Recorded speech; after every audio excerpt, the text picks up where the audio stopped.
Hello, hello, hello. Welcome to Conspiracy Corner Podcast, everyone. This is Abe, your host, doing another car cast. I did not podcast yesterday or this morning. I ain't gonna lie, dude. I was dog tired. Mondays. So when I used to work at Kroger, dude, we had a manager. He used to honestly, it sounds crazy, but he used to literally be buddy with the owner of the store and go golfing with them and drink beer all day with them and then come into work. And he did truck ordering, and he used to order insane amounts of shit. So back in the day when I used to work here, every day was fucking hell as far as the amount of stuff we would have. And then I took that year off and worked at Clark's for a while. I got my job back here, and every truck for the most part is super chill. Mondays are our big day for the week. Every Monday is just it's gonna be hell. And you already know it, which I can deal with that. I can deal with a night of hell, rather than back in the day, every night was hell. And back in the day too, man, they were if you don't get done, you're staying late. So I would have to stay late every fucking day, and I lived an hour away. Yeah, I was just miserable. So, but yesterday, man, the big bosses were here. Not that I don't give 100% every day, but yeah, I was slinging stuff on the shelf, trying to work harder, trying to work faster, because you got big bosses coming by and watching you and stuff. And it's our biggest truck night. So I came home, I was dog tired. I just literally crawled into bed. I didn't even play video games. Crawled into bed, and I turned on Papa Meat on YouTube. So that's why you didn't get a podcast this morning. I was planning on doing one. So, as far as another little update for my life, when I get home today, well, tomorrow morning, because I work third shift, I'm going car shopping. Sammy is on vacation this week. So I've got, I think it's the next 2 days off. So that gives me time to find a car tomorrow and then get to the courthouse either tomorrow or that very next day. Unless I buy it from a car lot, I think you could just do all that shit at the car lot. I could be wrong, but I don't know, because I've always been too poor to go to a car lot. I've always just bought cars from people, clunkers. I've been out and on my own since I was 18 years old. So I'm going to do that tomorrow, hopefully. Get that done, because I need a fucking car, man. I don't know. I mean, I'm sure you as a listener have at one point been without a vehicle, and to have you have no sense of freedom, and it fucking sucks. So the other day, I wanted to go to the mall and get a new video game, because I'm getting back into gaming. Obviously, you guys seen that game review I did the other day. And it was I didn't even have the power to do that, and it just, when you don't have freedom, it sucks. I can't even go up to the mall and get a simple video game. I mean, I could have Ubered there and Ubered back. How much that would have cost? $40 just to do that, plus the video game. I'm no, that sucks. I'll just stay home. So I look forward to that. But yeah, also another thing, this is channel related. My nephew is staying, today's the 16th, 17, 18, 19. So my nephew's staying for the next 4 days till the 19th. So I might not be podcasting as much. because he has autism, for one, and two, I try to be a good uncle and actually hang out with the dude. He's an older kid, but where he's got autism, he's got the mind of like, he's probably like 16 or something now, 15, 16. He's a teenager, but he's got the mind of like, I'd say about like a 10-year-old. So usually we'll watch Samurai Jack or Courage the Cowardly Dog. Shout outs. Or Gravity Falls. We'll watch TV or play video games, and he kicks my ass because he has autism and he's amazing at video games. So I may not be podcasting that much for the next 4 days either, but today we're doing a car cast. I found 2 articles from something. It may be kind of a blue pill episode, maybe a little bit of conspiracy, I don't know, purple pill. Camp Nelson, I want to cover this. And also, we may get to it, we may not. I got a magazine in the mail with an article about RFK Jr. You guys know me, I was gay for RFK. I should have made t-shirts during that time period. Yeah, we'll get into those 2 subjects, and we'll start with the local shit of Camp Nelson. It's kind of blue pill stuff, but I still hope you enjoy. Let's get on with the show. Oh, one more thing. I have a Buy Me a Coffee account set up in the link below. If you donate to the channel, I will send you a bumper sticker, a Conspiracy Corner Podcast bumper sticker. I don't have any with me to show you. And you will also get a signed bookmark, unless you don't want it signed, which you can message me through Buy Me a Coffee account. It's in the link below if you want to donate to the channel. So first of all, I want to discuss Camp Nelson. I've talked about Camp Nelson a little bit here on the channel throughout the years. In passing, I've never done an actual episode on it. Camp Nelson's cool as fuck. So throughout the years, as the older we've gotten and the more hectic life has become, me and Sammy haven't been able to go out and do things as much as we used to. For one, we don't have as much energy. We've been together 10 years. Like this year will be our 10th anniversary. So we're kind of growing middle-aged together at the moment. Plus life is just hectic, but we used to do, and we still do it every now and then, but we used to do like every other day, man, or every day that I was off, because I was working at Beaumont Inn bartending. The economy was better. I was making fucking bank. I was rolling in the dough. So like every day off, I'd be like, what do you want to do today? And we would do the coolest shit and not blow money, but like we did a lot of hiking. Camp Nelson is a Civil War battlefield. It's cool as fuck. If you're ever in Kentucky and you get the chance to go, I always tell people go to Camp Nelson. It's they got a Civil War museum, and then if you go hiking, if you're physically able, do it. It's like 5 miles, and I know that sounds like a lot, but you'd be surprised how little 5 miles actually is. Once you get deep enough into the woods, there's an old battlefield fort. And you get to go out and check it out and actually walk through it and look at it. It's pretty fucking cool, from the Civil War, like war trenches and shit.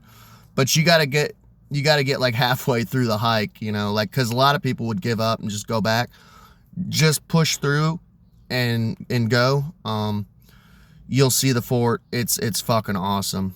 Another thing too, man, like they're super cool. So like,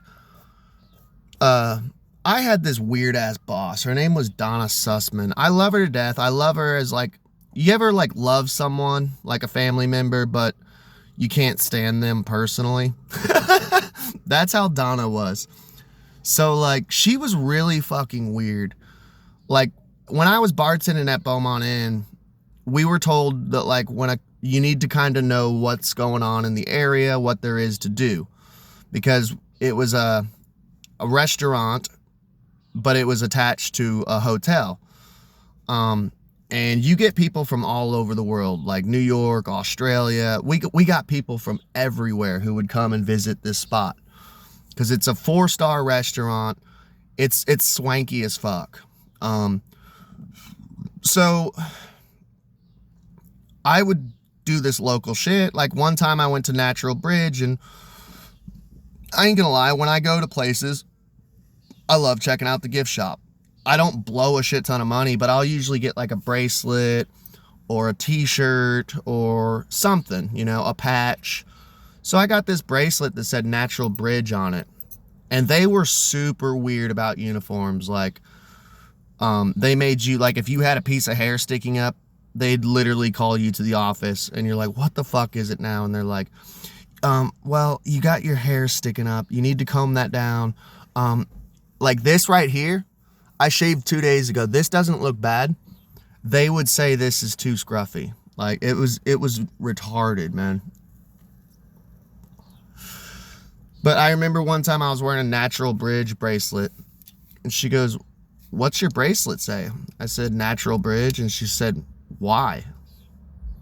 I said, because I visited Natural Bridge and I liked the bracelet and I want to support local hiking spots. That's weird. I'm like, no, you're fucking weird, Donna. You literally have the haircut of the villain from Small Soldiers and Triple D tits, and everyone thinks you're a lesbian. You're fucking weird, dude. But one time, I asked off for a day, and she said, what are you asking off for? I said, Camp Nelson, they were doing an archaeological dig, and you didn't get paid for it, but you could dig at an archaeological Civil War site. And it turns out they actually fucking found something, which depressed me. They found like pottery and shit. I was like, man, that would have been cool to be a part of. I didn't get off, obviously. But, so like, she's like, why would you do that? Like, are they paying you? I said, no. And she said, why would you do that? I said, because I love history and ancient history and archaeology. Like, that's cool as fuck. Like, hey, you get to be Indiana Jones for a day. Like, and she's like, well, you're probably not going to get off for that. And I'm like, okay, whatever. But yeah, once again, she was like, that's weird.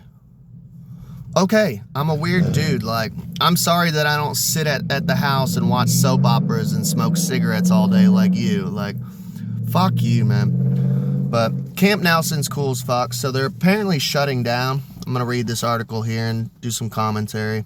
See what it's all about. So I seen this headline and I wanted to see what's going on. It says Camp Nelson closure reshaped lives of freed families. So it kind of bummed me out when I seen the closure part.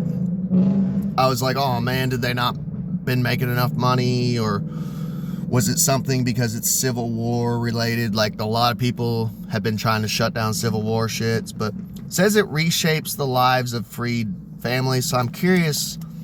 It's got like a positive spin on it, you know. Nicholasville, Kentucky, 160 years ago this weekend, a Freedmen's Bureau agent named W.F. Rice sat down and reported that the refugees and Freedmen's camp at Camp Nelson has been, quote-unquote, broken up. I'm not sure what the Freedmen's Bureau is. I'm guessing it's something like with African Americans, maybe the Descendants, kind of some club. We got lots of clubs around here. Like, we have like Daughters of the Revolutionary War, different little historical society groups. His June 6, 1866 note was brief and official. The reality on the ground was not. For more than 2 years, the Jessamine County Post had been one of the largest concentrations of people in Kentucky, a Union supply depot, a hospital, a prison, and the state's biggest recruiting center for black soldiers by the time it closed. So Buffalo Soldiers. So it was a Union supply center, and Camp Nelson, I guess, was a spot for Buffalo Soldiers to hang out and shit. It had also become a refuge for thousands of formerly enslaved women and children. So that's pretty cool. if you haven't noticed, I'm going to say something controversial. I've always sided with the Union. I've always been a punk. I can't stand rednecks. Can't stand ya. If you know that reference, let me know. Speak of the devil, man. Jerry Seinfeld the other day said fucking, somebody said, hey, can we get a free Palestine, Jerry Seinfeld? And he started laughing. He said, I can't. It doesn't even exist. The dude is such a Zionist fucking piece of shit pig. He was literally signing bombs to drop on Palestine.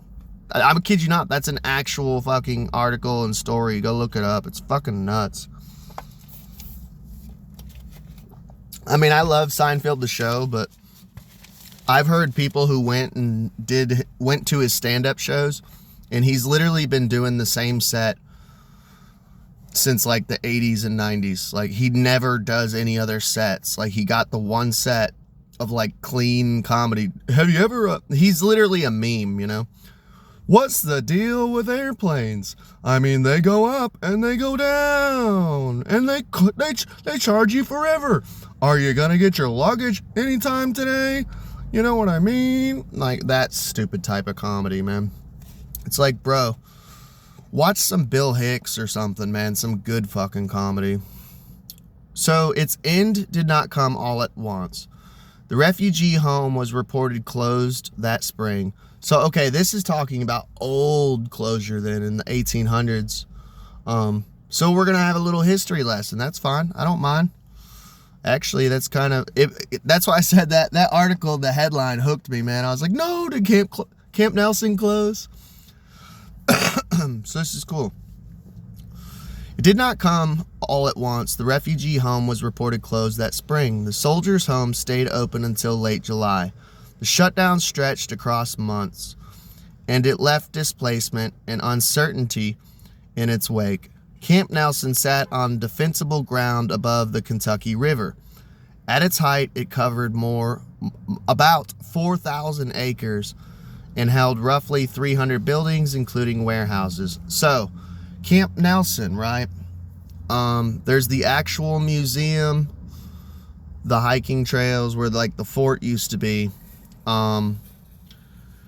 Right next door to it is a military cemetery. I don't know why that sounded like some rap or something I was about to start. Right next door is a military cemetery, and it's a modern one, but it's also got like graves of Buffalo soldiers, graves of Civil War soldiers, Union. It might have Confederate in there too. I'm not positive, but we never really checked it out. My wife's like, you want to look at it? I'm like, not really. Just walking around in a graveyard. Like, I'm good. Unless it's nighttime and we got ghost hunting equipment. Like, I'm all right, you know. So that's why when it says it's got like 4,000 acres, I'm sure it does. And there's probably a lot because they don't have funding to make hiking trails, which that happens a lot with places around here. They can't keep up trails. They can't create new trails. You know what I'm saying? Not enough volunteers, not enough funding, not enough money. If I ever was like a millionaire or something, like I would definitely do actual real philanthropy and, you know, do funding and shit for like a lot of these hiking places. So Camp Nelson sat on, 4,000 acres, and it held roughly 300 buildings. So this place was huge, dude. Including warehouses, workshops, corrals, stables, and a bakery that could turn out 10,000 bread rations a day, according to the National Park Service. The Army used it to push supplies toward campaigns in Kentucky, East Tennessee, West Virginia, and beyond. And by the way, dude, when we went there, it was like a super windy day. It was kind of cold. You could feel the energy, man. It was beautiful. There was a couple times like I got like dewy-eyed and there was like a little sadness in the air, but It wasn't a bad energy. It was just like a, wow, man, you could feel it there, dude. It's pretty cool. I don't know. I'm kind of a woo-woo guy. I believe in paranormal and energies and auras and shit. So check it out if you ever get the chance. The post's larger role was in emancipation of slaves. That's awesome. Lincoln, baby! So, more than 10,000 black men enlisted or trained at Camp Nelson in the United States Colored Troops Regiment in 1864 and 1865, making it the largest such recruiting center in Kentucky and the third largest in the nation. So it's called the Colored Troops Regiments.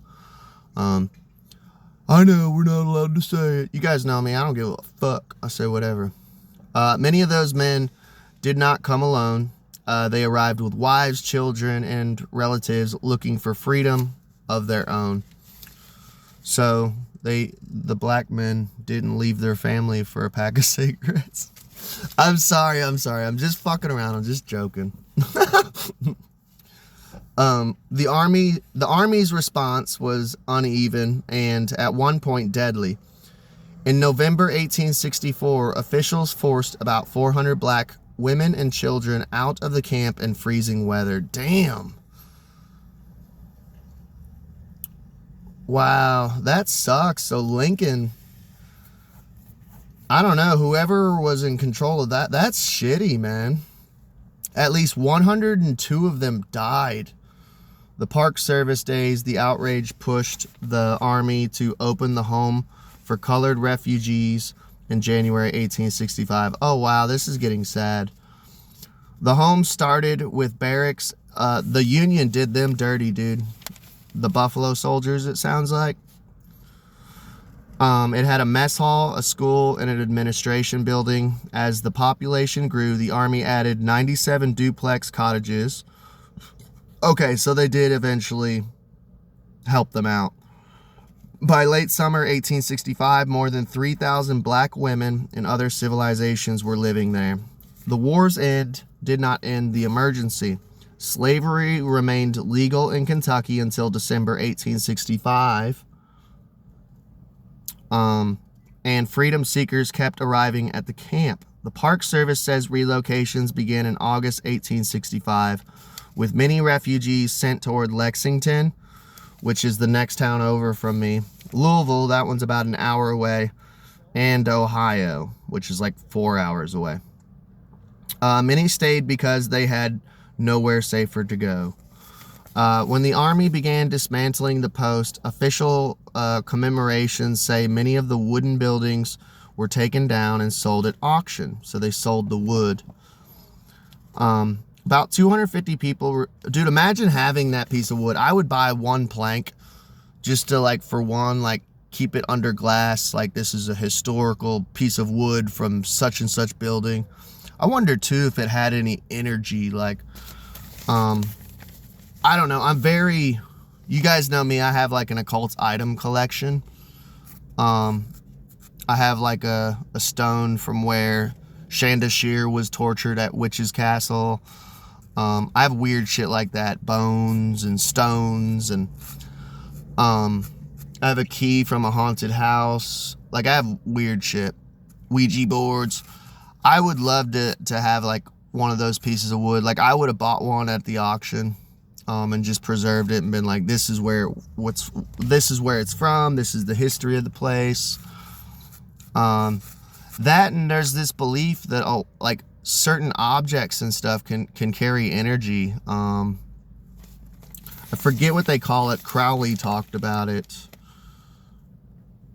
I can't remember what the actual term for it is called. If you know, hit me up in the comments. About 250 people refused to leave. In 1868,